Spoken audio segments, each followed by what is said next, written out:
Warahmatullahi wabarakatuh. Teman-teman sekalian, hari ini saya akan mereview atau membongkar buku taekwondo yang cukup unik dan cukup menarik yang ada di Indonesia, yaitu bukunya Master Yoyo Suryadi. Buku ini cukup lama sekali, diterbitkan pada tahun 2002 oleh penerbit Gramedia Pustaka Jakarta. Buku ini berjudul Taekwondo Pomse Taige.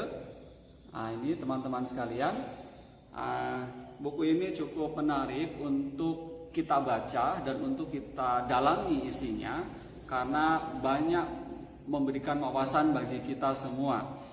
Konten daripada buku ini, yang pertama, buku ini berisi tentang taekwondo, sejarah taekwondo dari mulai zaman kuno, zaman pertengahan, zaman modern, dan tentunya juga sejarah taekwondo di Indonesia. Teman-teman sekalian, selain sejarah taekwondo, buku ini juga menampilkan yaitu teknik dasar taekwondo, ya. Kemudian buku ini juga ada memberikan pelajaran bagi kita berkaitan dengan Pomse, ya. Nah, dan yang menarik adalah di sini kita bisa belajar tentang filosofi Pomse dan filosofi sabuk yang sangat penting bagi para jeja, ya, atau para anggota taekwondoin. Dan juga kita bisa melihat ada terminologi di sini, nama-nama populer yang ada pada gerakan taekwondo. Teman-teman sekalian, yang pertama di sini buku ini memuat tentang sejarah taekwondo. Yang pertama, pada waktu dulu itu taekwondo namanya bukan taekwondo, tapi namanya yang terkenal pada waktu asal mulanya yaitu subak atau takeon, ya. Jadi pada waktu yang mengembangkan bela diri subak atau takeon itu adalah kejuaraan di kerajaan Koguryo, kemudian kerajaan Pakje dan kerajaan Silla. Nah, pada waktu itu yang terkenal adalah para Haurangdo, ya, yang berada di kerajaan Silla, dan para Chosonin yang berada di kerajaan Koguryo. Jadi pertama kali taekwondo itu dikenal itu pada tahun 557 sebelum Masehi, ya. Para Haurang itu, para ksatria yang kita kenal itu punya semboyan yang sangat luar biasa, yaitu yang pertama berbakti kepada orang tua, kemudian cinta pada negara atau setia pada tanah air, dan berani berkorban untuk bangsa dan negaranya. Ini menjadi filosofi para ksatria atau para Haurang yang mendalami teknik bela diri taekwondo pada waktu itu. Nah, yang menarik lagi adalah taekwondo ini, bela diri taekwondo ini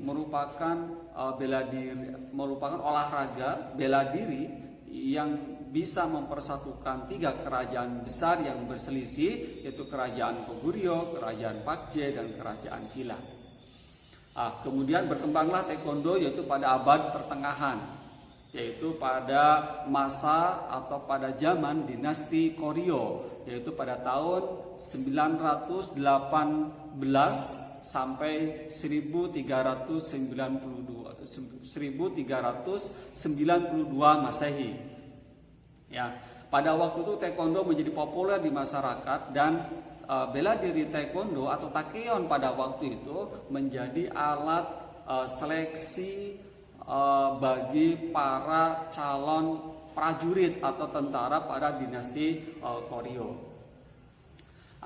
Kemudian berkembanglah taekwondo itu pada masa modern, yaitu di sini pada masa dinasti Chosun, yaitu pada tahun 1392 sampai 1910, sampai masuknya Jepang ke Korea, yaitu sampai invasinya sampai 1945. Nah, setelah invasi Jepang pada tahun 1952, ya, yang sebelumnya pada dinasti Chosun itu taekwondo atau bela diri itu meredup, ya, karena pada waktu itu Korea dijajah oleh bangsa Jepang, dan Jepang tidak tidak memberikan keleluasaan untuk mengembangkan bela diri ini. Nah, kemudian setelah Korea itu merdeka dari Jepang, ya, pada tahun 1954, maka dijadikanlah penyatuan semua bela diri di semenanjung Korea dengan nama taekwondo. Nah, teman-teman sekalian, kemudian pada tanggal 16 September 1961, taekwondo itu yang tadinya taekwon kemudian dikenal dengan nama taekwondo, kemudian taekwondo itu sempat berubah nama menjadi taesodo, ya, pada tahun 1961. Nah, kemudian didirikanlah organisasi taekwondo. Jadi dari taesodo kemudian berubah lagi menjadi taekwondo. Kemudian berdirilah organisasi besar pada waktu itu yang menaungi organisasi taekwondo di Korea, yaitu yang namanya KTA, ya, Korea Taekwondo Association, yang didirikan pada tanggal 5 Agustus 1965. Nah, kemudian pada tahun inilah taekwondo atau KTA itu menjadi bagian daripada sport councilnya Korea. Kemudian pada tahun 1965, karena sudah punya organisasi, ya, bernama KTA itu, kemudian banyaklah kejuaraan sampai 1970. Kemudian berkembang lagi pada tahun 1972 didirikanlah Kukiwon, ya, yang bermarkas di Seoul, Korea.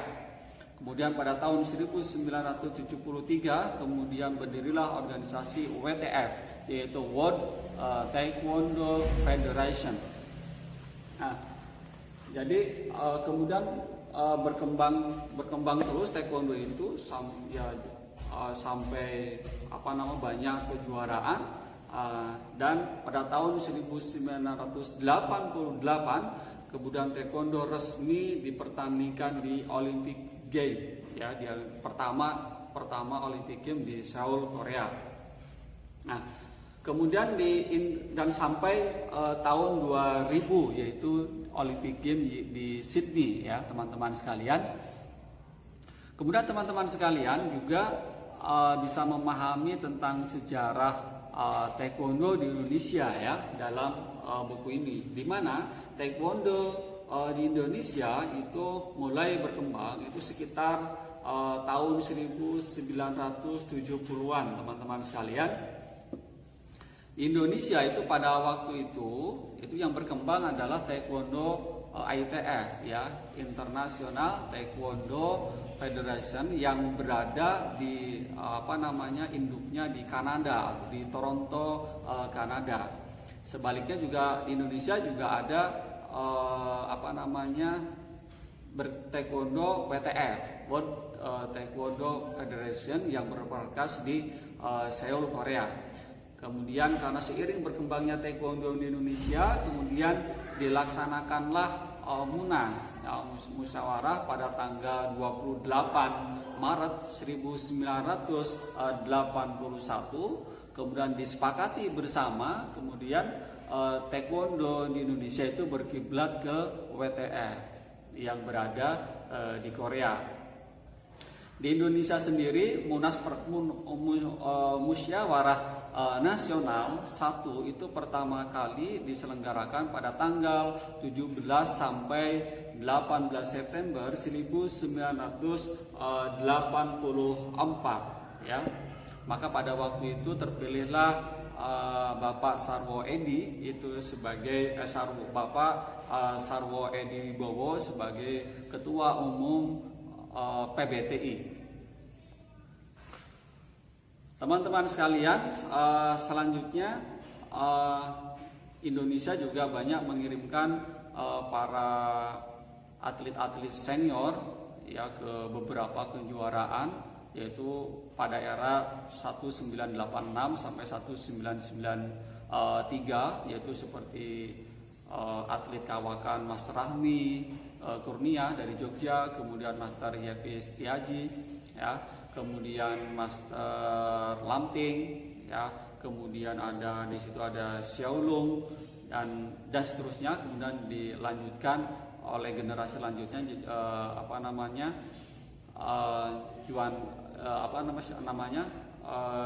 Juana Wangsa Putri, yaitu yang mewakili Indonesia pada Olympic Games tahun 2000 di Sydney. Nah, jadi itu adalah sejarah yang ada yang diulas dalam buku ini, teman-teman sekalian. Nah, selain sejarah yang begitu detail dan memberikan wawasan kepada kita semua, di sini juga tadi saya sampaikan memuat tentang gerakan dasar taekwondo ya di situ. Di sini gerakan dasar dimulai dari sasaran arah atau misalnya sasaran serangan apa saja yang harus dilakukan ya. Di sini juga diurai, kemudian bagian tubuh mana saja yang digunakan untuk menyerang atau digunakan untuk perkelahian, seperti jumuk misalkan ya, tangan dari mulai mengepal tangan itu sudah diajarkan. Di sini ada ya cara mengepal tangan, kemudian bagian tangan yang digunakan baik sonal di sini, tangan, kemudian juga ada cirigi, kemudian ada cigi, kemudian ada jirigi. Itu di sini sudah sangat detail sekali. Kemudian juga di sini selain mengajarkan tentang teknik dasar menyerang bagian tubuh mana, kemudian buku ini juga memberikan wawasan kepada kita, yaitu tentang teknik dasar tendangan yang menjadi spesialis taekwondo ya. Di sini ada cara menendang apcagi, dolyochagi, naryochagi, duichagi, duirigi, yapchagi dan seterusnya. Di sini diajarkan ya teknik-teknik dasar bela diri taekwondo. Teman-teman sekalian, selain teknik dasar tadi, teknik dasar gerakan bela diri taekwondo, juga di sini secara detail juga memberikan penjelasan kepada kita tentang pumse ya, tentang pumse dari hitungan 1. Jadi ada pakai hitungan ya, hitungan 1 atau donjak, kemudian ada hitungannya pum ya, secara detail di sini. Jadi pumse yang ada dalam buku ini adalah pumse tege iljang sampai paljang atau tege 1 sampai tege 8 ya. Ya tentu teman-teman sekalian, karena buku ini sudah cukup lama ya, tahun 2002. Itu mungkin ada teman-teman junior yang sekarang atlet junior ya mungkin baru lahir ya. Tentu ada beberapa perbedaan ya. Contoh misalkan kuda-kuda yang di sini ya yang agak lebar ya, berbeda dengan pumse yang sekarang yang berkembang ya. Pumse sekarang sudah sangat berkembang sekali. Jadi tentu buku ini ya harus diupdate berkaitan dengan teknik. Tapi buku ini cukup memberikan wawasan kepada kita ya. Yang menarik adalah buku ini memberikan tentang makna filosofi dari gerakan-gerakan taekwondo itu sendiri. Contoh misalkan tege 1 itu artinya apa? Itu ada makna filosofinya. Ya. Selain itu juga buku ini memuat tentang makna filosofi sabuk ya, sabuk putih itu artinya apa, sabuk kuning sampai sabuk hitam. Dan ini menjadi pembelajaran menarik itu bagi para jeja atau para taekwondoid yang baru gabung dan ingin memahami apa sih sebenarnya makna sabuk yang dia pakai itu apa. Nah, kita bisa belajar dari sini. Nah, selain itu juga kita bisa memahami tentang makna uniform yang kita gunakan, gobok yang kita gunakan itu di sini diurai maknanya apa. Ya, itu. Jadi teman-teman sekalian, itulah sekilas tentang isi daripada buku ini. Saya sangat merekomendasikan sekali teman-teman untuk bisa memiliki buku ini dan bisa membaca atau mencari di Google tentang buku ini. Walaupun ada beberapa gerakan-gerakan pumse atau gerakan teknik yang tidak begitu update, saya kira itu hal yang wajar karena buku ini sudah sangat lama sekali, dan saya katakan bahwa buku ini adalah buku pertama yang ada di Indonesia yang saya ketahui, dan buku ini sangat berguna bagi kita semua untuk untuk kita miliki dan kita baca, kemudian kita pahami dan menjadi media referensi kita untuk mengajar kepada jeja-jeja yang ada di Dojang. Nah, teman-teman sekalian, sekilas mengenai isi daripada buku ini, ya, silahkan teman-teman bisa memilikinya, mencari di toko buku terdekat. Dan ke depan saya akan mereview buku-buku yang lain, yaitu buku-buku taekwondo. Saya akan coba untuk bongkar dan review, ya. Dan jangan lupa Anda untuk mensubscribe video ini, ya, dan tunggu review buku-buku selanjutnya. Terima kasih. Assalamualaikum warahmatullahi wabarakatuh.